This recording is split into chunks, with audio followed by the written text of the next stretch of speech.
Pagbasa kan Ebanghelyo susug sa libro ni San Mateo, Kapitulo 6, versikulo 1, sagkod 6, asin 16 hanggang 18.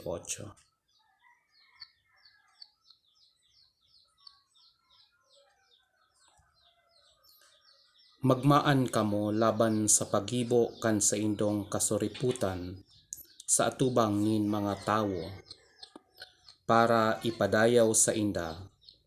Takon dai kamo magkakaigwanin balos sa ama nindong nasa langit. Kaya pag ika naglilimos, dai ka magpaturutot sa atubang mo, siring sa mga ipokrita, sa mga sinagoga asin sa mga tinampo, tanganing umawon nin mga tawo.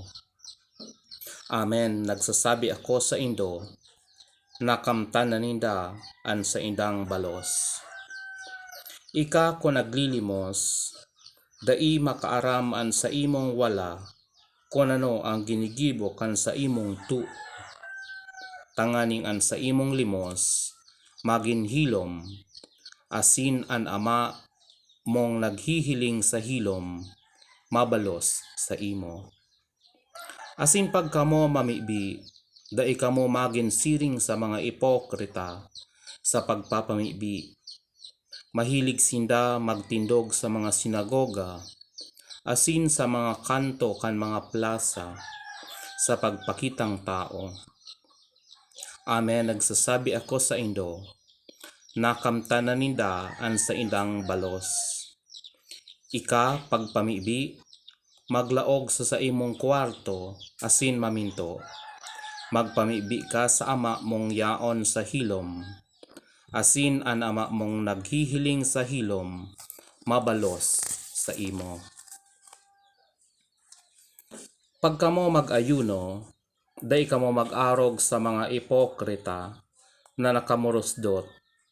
Pinapakanos ninda an sa indang mga lalawgon, tanganing mahiling kan mga tawo na sinda nag-aayuno. Amen, nagsasabi ako sa indo, nakamtan na ninda an sa indang balos.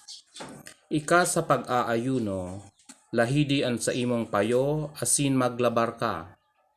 Tanganing dai mahiling nin mga tawo na ika nag-aayuno, kundi an ama mong yaon sa hilom, asin an ama mong naghihiling sa hilom, mabalos sa imo.